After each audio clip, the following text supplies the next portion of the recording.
Let me start with a number that still sounds impressive. $100,000 a year. Even now, that number carries weight. It sounds like success. It sounds like stability. It sounds like the point where money is finally supposed to stop feeling so tight. And yet, a lot of people earning around $100,000 do not feel rich. They don't even feel relaxed. They feel functional. Bills get paid, the month stays afloat, the machine keeps running, but there is very little sense of ease. That's the strange part. Because $100,000 used to represent something very specific, not luxury, not extravagance, just room.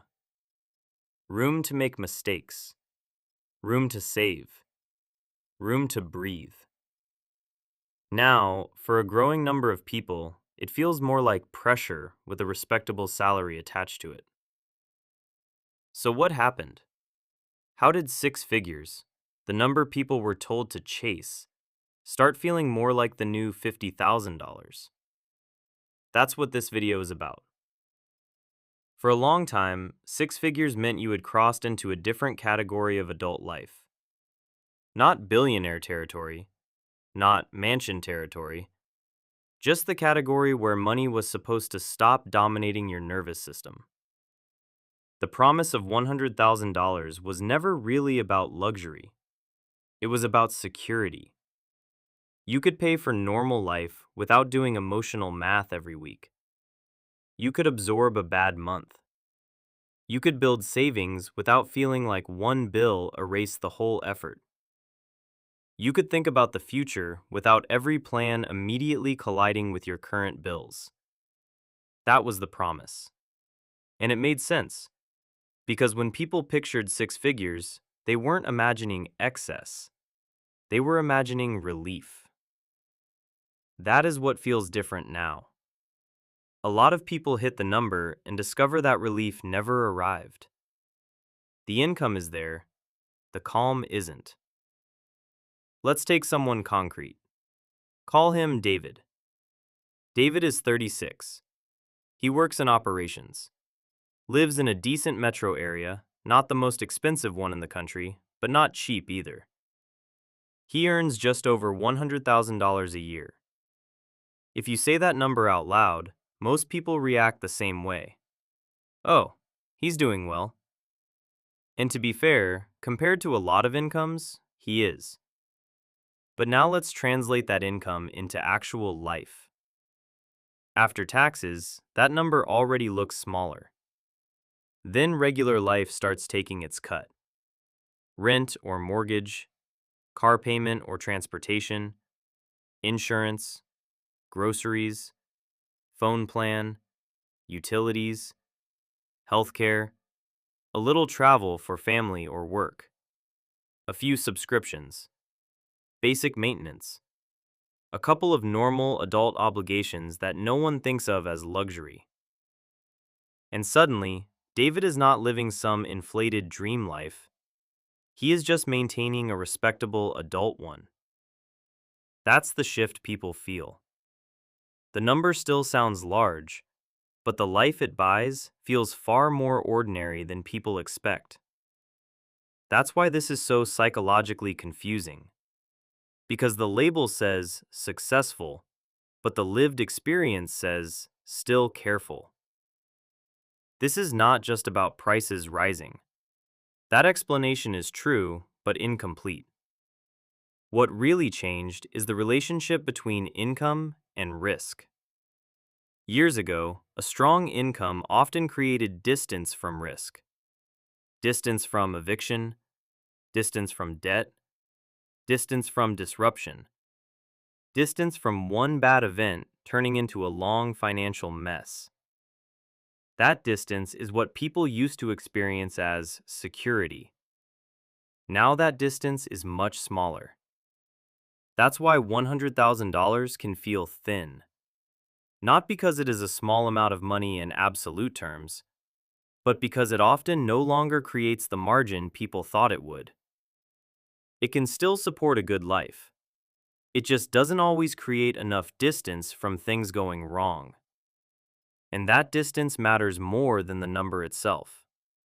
Because when people say they want to make six figures, what they usually mean is, I want enough room that life stops feeling fragile. That is not the same thing as wanting status. It's wanting shock absorption. And in a lot of places, $100,000 doesn't buy nearly as much shock absorption as it used to. Here's the deeper issue. A lot of people are not spending heavily on luxury. They are spending heavily on normality. That is what makes this so hard to talk about. Because the problem often isn't too many designer purchases, too many crazy vacations, too much obvious excess. It's the baseline. A normal apartment in a decent area. A car that doesn't constantly break. Health insurance. Food that doesn't feel like total compromise. Childcare if kids are involved. A few conveniences that make modern life manageable. That is not a lavish lifestyle. But the cost of that baseline has moved. And once the baseline moves up, every other category feels tighter. You don't need to be irresponsible to feel pressure at $100,000. You just need to be living inside a more expensive version of ordinary adulthood.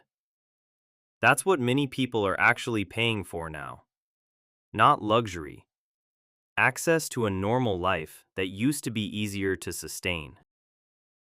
This is another reason the number feels so strange. Raises no longer feel the way they used to. You'd think that once someone moves from, say, $75,000 to $100,000, life would noticeably open up. And sometimes it does. But often, what actually happens is quieter. The rent goes up, the standard of housing shifts slightly, the car gets upgraded because the old one feels less acceptable now. Insurance rises, social expectations change. Travel gets a little more expensive. The normal version of your life becomes pricier, and the raise that was supposed to create margin gets absorbed. That's why people feel like they are making more but not moving. It's not always because they're doing something wrong. It's because modern life is very good at converting more income into more maintenance. The number rises, the freedom doesn't rise at the same speed. That is a very modern financial feeling. You're not broke. You're just never quite ahead enough to relax. There's another layer to this. A higher income changes what people think their life is supposed to look like. That matters more than people admit. Once someone earns $100,000, they stop comparing themselves to who they were making $45,000. They start comparing themselves to everyone else who looks established. The nicer apartment, the newer car, the vacations that look normal in their peer group, the better neighborhood, the updated wardrobe, the more polished version of adulthood. This is not always vanity. A lot of it is subtle. People don't think, I want to show off. They think, I should be beyond the old version of my life by now. That thought is incredibly expensive. Because once you attach income to identity, a raise doesn't just feel like more money. It feels like permission to become a more upgraded version of yourself. And upgrades are sticky. They rarely raise happiness as much as they raise required monthly income. So now the salary looks better, but the life becomes more expensive to maintain. That's how people end up with respectable incomes and very little actual breathing room. This is where the whole conversation needs to shift. The question is not, is $100,000 a lot of money? That question goes nowhere. In some places, yes. In some situations, not really. In others, It depends entirely on what your life requires. The better question is, how much margin does $100,000 actually create? Because margin is what people are really after. Margin is the part of your income that doesn't already belong to something else. It is the part that protects you, the part that becomes savings, the part that absorbs surprises, the part that lets you say no, the part that makes one mistake stay one mistake. Without margin, a high income can still feel unstable. With margin, even a lower income can feel surprisingly calm. That's why two people can earn very different amounts and still feel completely opposite levels of security. One has room, one has overhead, and room matters more than image. So, what does $100,000 actually buy now? In many cases, it buys functionality. It buys the ability to keep up with a modern adult life without constantly falling behind. That sounds unimpressive, but it's important. It buys access to decent housing, not always dream housing. It buys transportation that mostly works.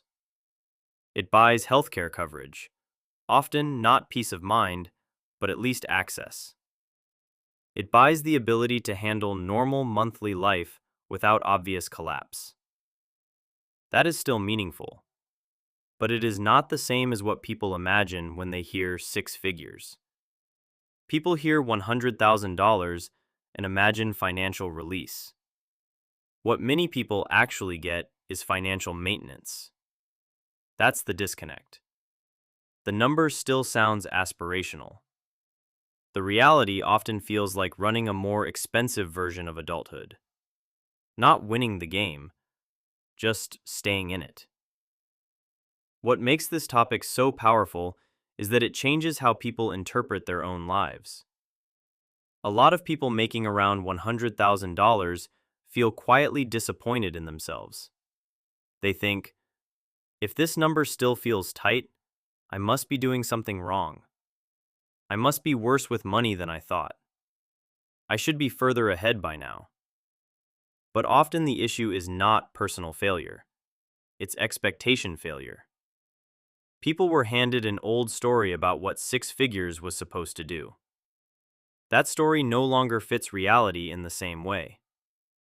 The emotional cost of that mismatch is huge. Because people are not just paying bills. They are paying bills while also wondering why success doesn't feel like success. That's a very specific kind of modern frustration. And until you name it clearly, it just feels like personal inadequacy. It usually isn't. It's structural compression. The baseline rose, the margin shrank, the number kept its prestige. The experience changed completely. So, what should people take from this? Not that $100,000 is meaningless. That would be lazy. It still matters. It still helps. It still beats many alternatives. But it no longer guarantees the emotional outcome people associate with it. That's the real point. Six figures used to strongly imply distance from risk. Now, in many lives, it often implies the ability to keep up with expensive normality. Those are not the same thing. That means the goal cannot just be chasing a salary number. The goal has to be building more room between your income and your obligations. Because that room is what turns money into security, not the number itself. So, yes, $100,000 still sounds rich when you say it out loud. It just doesn't always feel rich once real life takes its cut. And that difference explains a lot of modern financial frustration. If this changed how you think about income, stability, and what money is supposed to do, subscribe. Because a lot of financial confusion comes from chasing numbers that still sound the same, even though what they buy has changed completely.